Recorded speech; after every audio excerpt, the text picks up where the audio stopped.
point forward. My apologies.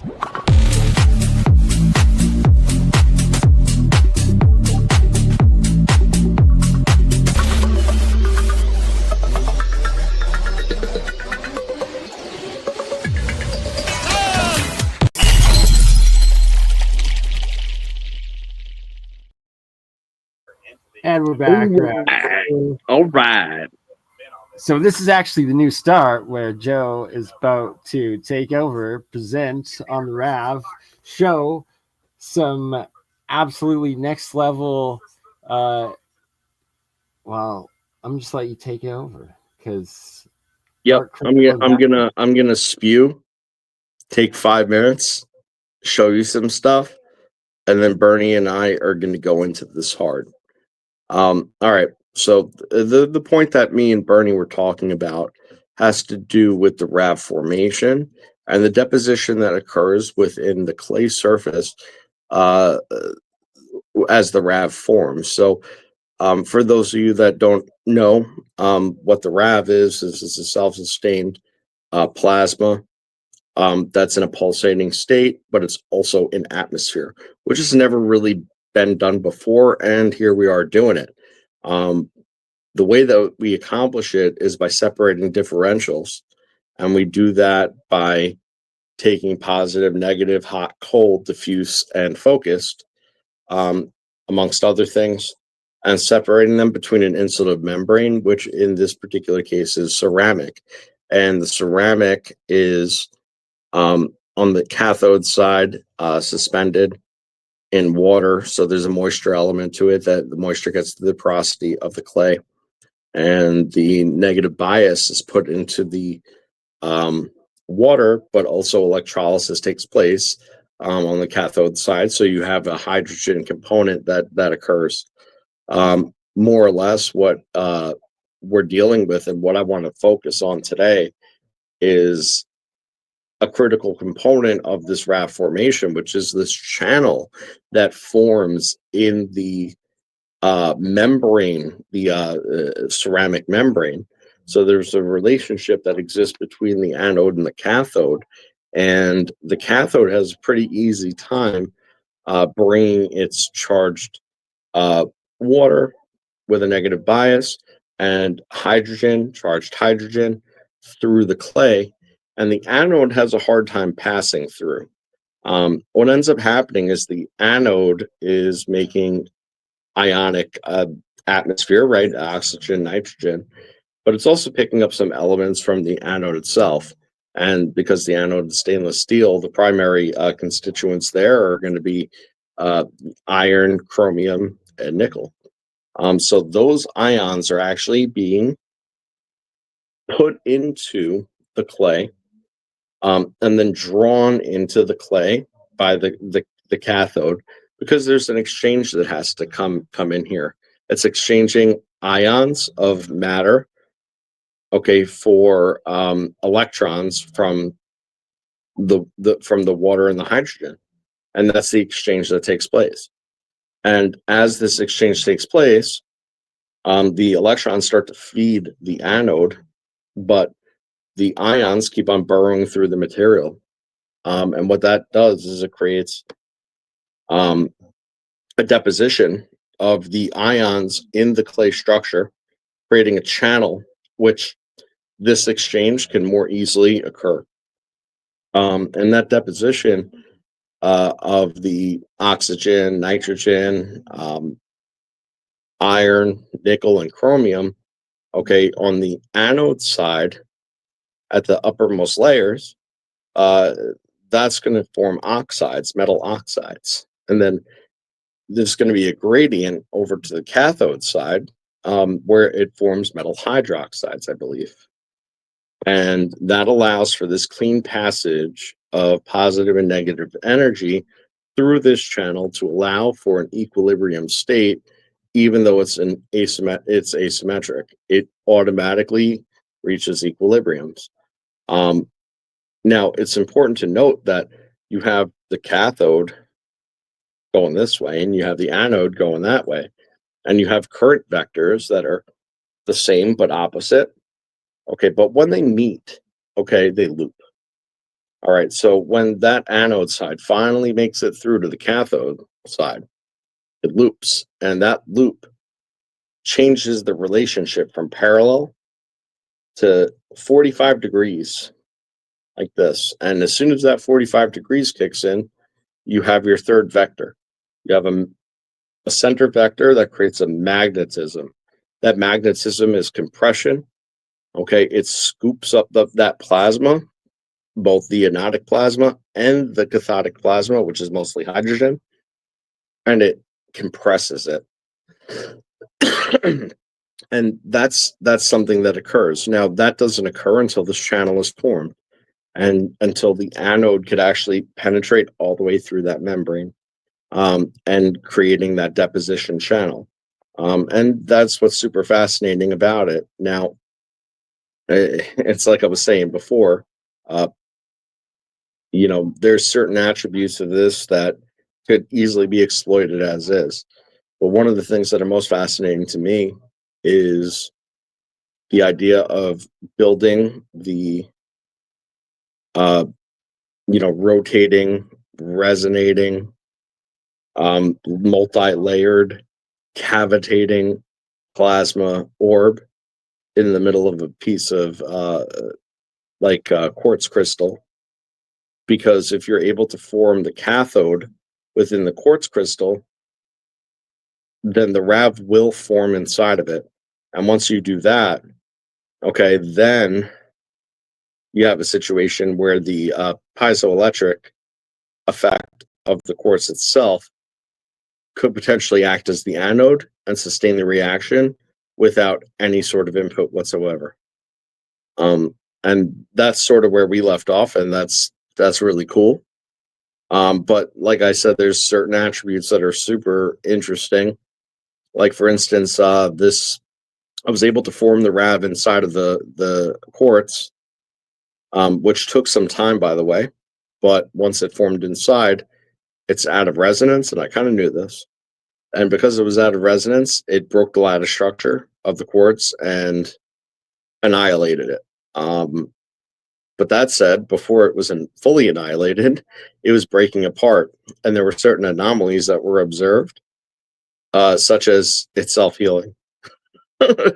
like, Fire, which like this literally was like a mini tiny first like attempt and proving of the dark crystal reference of breaking it apart, and hopefully well, it showed that it was trying to like put itself back together, whether that's time space or just doing itself like thing, you right? got me, bud. You got me, buddy. Right, but it's like now the next goal is like, shit, we did that, we don't really ever want to do that again, but we want to take it to just to the almost breaking point and instead be able to transmute it into the next process and through the piezoelectric reaction through it. Definitely getting a piezoelectro reaction from this in the first place. Now that said, because the arc is going to overwhelm that, it tends to be like this recycling amplification that occurs, which is very cool, but it also likes to blow the circuits in whatever you're using too, because material overload is a real thing. Even though you would think this is a one-way flow, this is continuous exchange. And just the same as you're getting electrons off of hydrogen in many cases, like I described, in this particular case, you're you're getting your electrons off of a piezoelectric effect, which is way crazier and more, it's faster is what it is, you know, than hydrogen is in this particular circumstance, when the hydrogen's choked by basically you know the clay, which is restricting it, right? The clay is acting as a governor in terms of how fast it can be able to be pulled out, whereas the the quartz, it knows no bounds. I love this, and I'm keeping my mouth shut to let you fully explain everything, and then I'm adding my thoughts because this is next level. So if you, I'm gonna Yeah, you're make gonna it show bigger on us. my screen. Go Yeah, back a little bit to before it starts breaking up totally. I'm gonna tell you when to stop, and then we're gonna do a reverse and like a slow reversal and stuff. A little bit before that. Okay, a little bit more. Yep.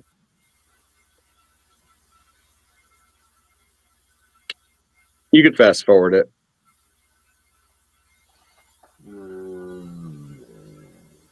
Live truth during science buffering.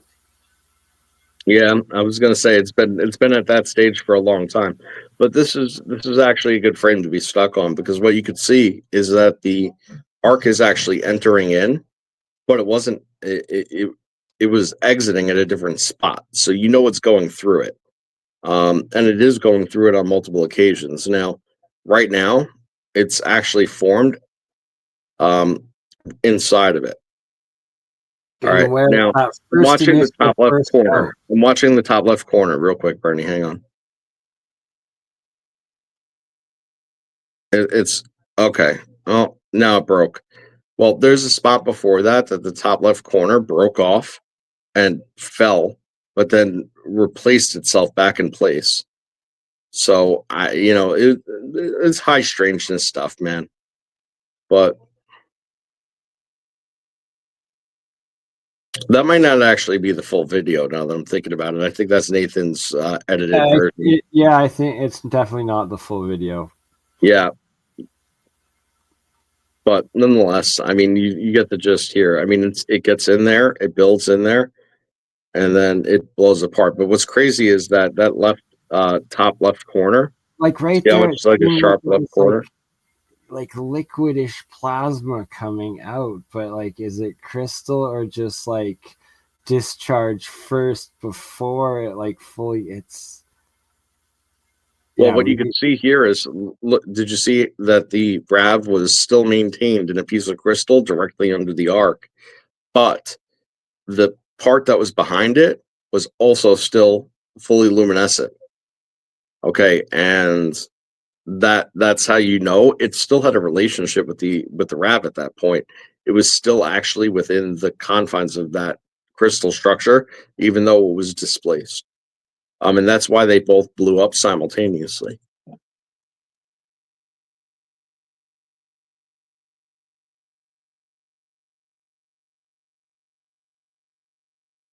So you could see, right, the back piece is still lit up. That's because it has a RAV in it, bro.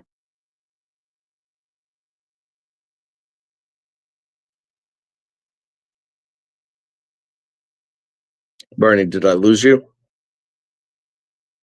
Oh, sorry, I don't know, I muted there, but like right, so here at the beginning, how it's yellow, red as it's the RAVs first entering and you're first getting the energy in, right? And then the final reaction when it's like reaching the critical, um, the in regards to the RAV energy you're getting saturated to the point of super saturated as that fully white light at the end, and then that piece that still remained white was what was remaining of Right. that. Right now there's like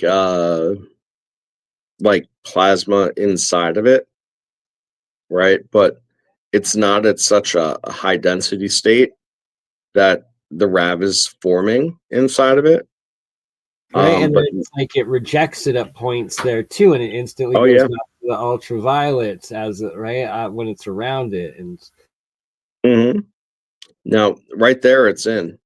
It just entered yeah. into the wall, and that's it. Now it's inside. Now you can start seeing bits and pieces fly off of it, and even though it might be a somewhat thermal reaction, But it because looks like molten crystal essentially, but it's like, is it plasma? Is it light? Is it silicon? Like, right? It's this. What well, is?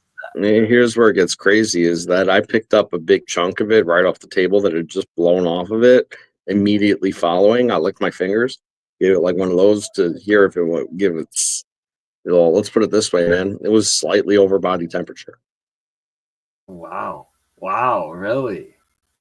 Yeah, and by the way, at that time that I picked it up like that, it had been under arc for 8 minutes. Okay, so you're gonna have to sadly dark crystal a few more times, but like the next time the same reaction, but with like the full heat camera, high frame rate sort of Yeah. recording. No, I have high frame rate on this and Nice. HD. Oh yeah, the Yeah, I system. have I have 4K 60 on this. Um, but as far as the IR goes, I don't have IR. So Fair enough. We got to get you. We will have to get you to that at some point. But another thing you got to do is then try to be able to replicate at some point with just the pure copper or the pure iron metal in the clay deposit ones and collect. And for every reaction, take instant sample like in uh, clean jar, like untainted jars or whatever the heck, to isolate them so that eventually you can look at them under high microscope as well as hopefully get some mass spectrometry and whatnot done. yeah, right on. Got to build references of it and see if we can repeat it. And it's like, I suspect that some of those crystals of like the hydrogen and the compounds that you're going to start collecting and forming will end up to be repeatable with specific elements where I'll have some similar ones with them, as well as uh, other new ones that you'll be able to start classifying and working out on an element to element basis when it's just copper or it's just iron or it's just plate. No, All right. chromium. So I'm gonna say something that I haven't really said before because um even though I knew it to be true in some cases, I'm starting to think that it's a little bit more widespread than I originally thought. But once you start these types of reactions, um, whatever it is that forms the reactions in the first place, seems to embed itself into the materials that are involved in its creation. And I thought that originally that might be isolated to the, um, whatever I'm energizing and the stone or piece of clay, and maybe the anode at best. But I was using a Tesla coil to create that reaction.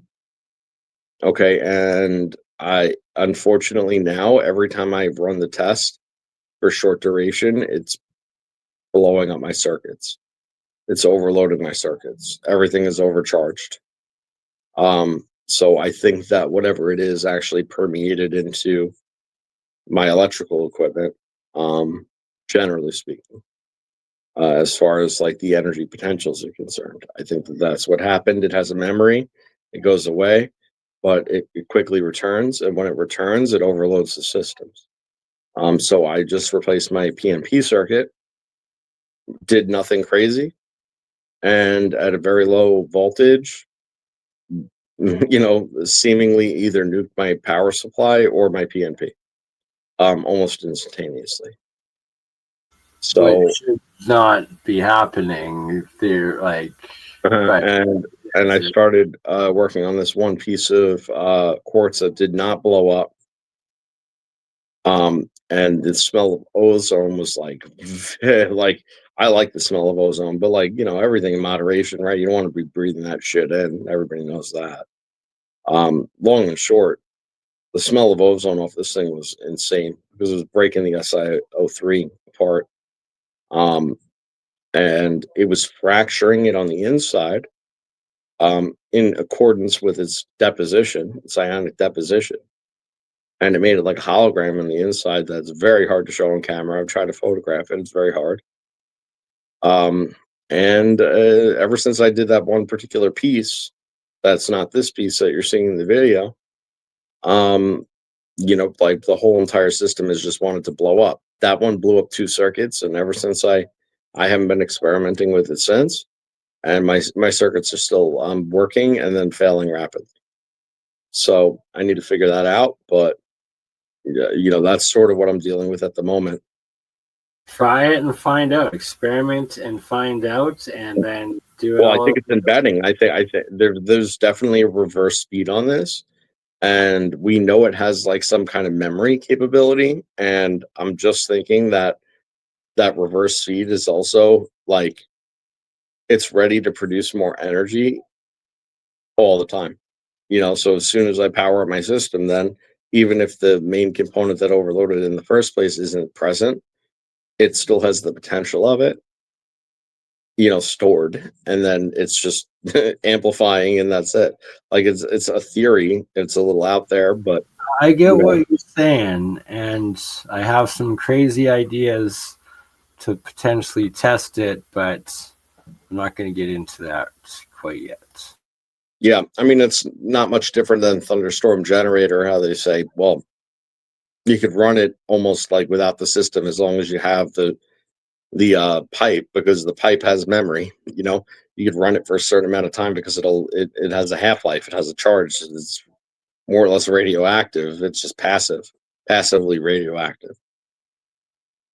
And then once you initiate the initial configuration that it was built under, well, then it restores, brings it back, get the same effect. I'm thinking the same thing that's happening here, to be honest. It's just more widespread than I would have thought. I thought it would have been isolated to the reaction zone, but it's not. It seems to be permeating the entire electrical system. It's wild. So It's we got crazy. the donut up right now. Do you want to explain the donut? I don't know what donut that is. Fair enough. Also, hold on.